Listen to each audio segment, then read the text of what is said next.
नमस्कार दोस्तों, आपका हमारे धर्म मार्ग चैनल में स्वागत है। आज हम आपके लिए 11 उपनिषदों में से कठोपनिषद का संक्षिप्त ज्ञान लेकर आए हैं। कठोपनिषद का आरंभ पिता पुत्र के संवाद से होता है। गौतम वंशीय बाजश्रवा के पुत्र उद्दालक ने एक विश्व जीत यज्ञ किया, जिसमें दक्षिणा के रूप में अपना सर्वस्व दान करने का विधान था। उद्दालक जब मरणासन बूढ़ी गायों को दान में दे रहे थे, तो उनके पुत्र नचिकेता ने सोचा कि ऐसा करने से मेरे पिता को कौन से शुभ फल की प्राप्ति होगी। अतः उन्होंने पिता से कहा, जब आपको सर्वस्व दान करना है तो आप मुझे किसे देंगे। उन्होंने आवेश में कह दिया, मैं तुझे मृत्यु को दूंगा। नचिकेता ने मृत्यु का वरण किया और यमराज के पास उनके बुलाए बिना ही पहुंचे, तो वहां यमराज उपस्थित न थे।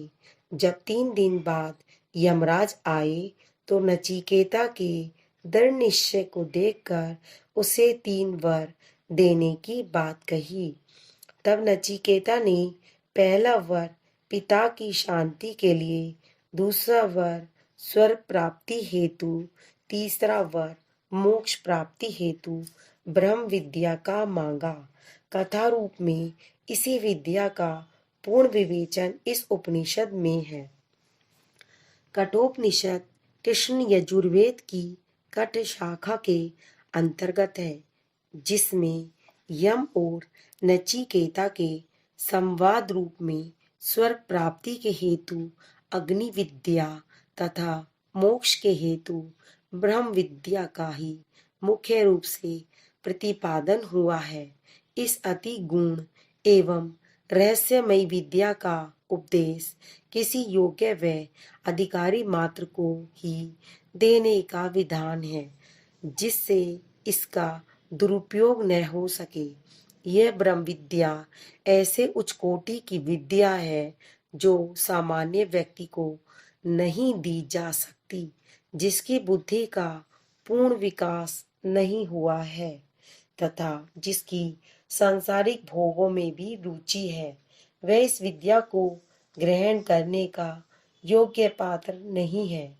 यमराज ने नचिकेता को सर्वप्रथम स्वर्ग प्राप्ति के हेतु अग्नि विद्या का उपदेश दिया, किंतु नचिकेता उससे संतुष्ट नहीं हुए। उन्होंने मोक्ष प्राप्ति के हेतु ब्रह्म विद्या जैसे अति गोपनीय व रहस्यमय ज्ञान को प्राप्त करने की जिज्ञासा प्रकट की।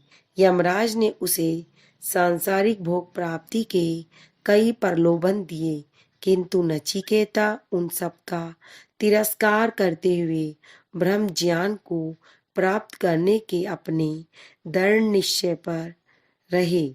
भोगों के प्रति आसक्ति का त्याग करने पर ही यमराज ने उसे इसका ज्ञान कराया।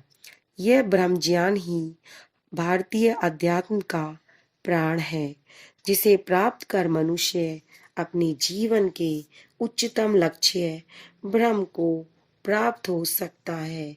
यह कठोपनिषद इसी कारण सभी उपनिषदों में बहुत ही प्रसिद्ध है।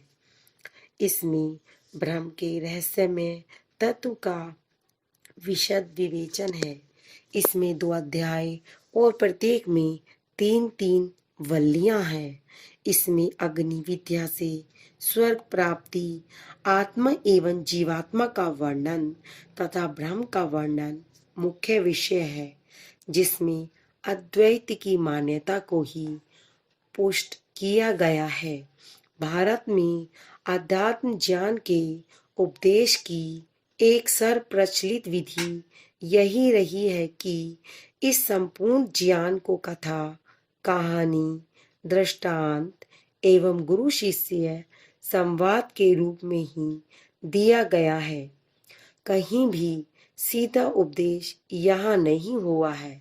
जनक अष्टावक्र संवाद, कृष्ण अर्जुन संवाद, यम नचिकेता संवाद आदि सर्वत्र संवाद है। योग वशिष्ठ में राम वशिष्ठ संवाद, महाभारत आदि में भी इसी विधि का उपयोग किया गया है।